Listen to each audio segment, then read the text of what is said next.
is our light, not our darkness that most frightens us. When playing small does not serve the world, there is nothing enlightened about shrinking so that other people won't feel insecure around you. We're all meant to shine as children do.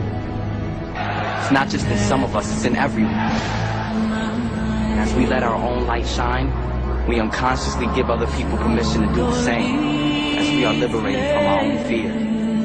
Our deepest fear is that we are powerful beyond measure.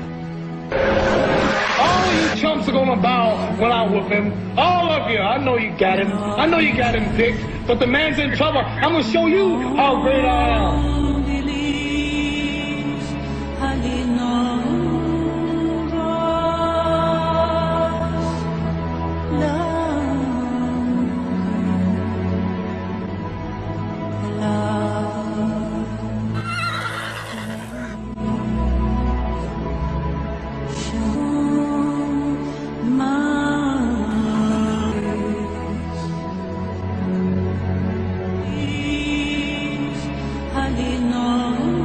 Our deepest fear is not that we are inadequate. Our deepest fear is that we are powerful beyond measure.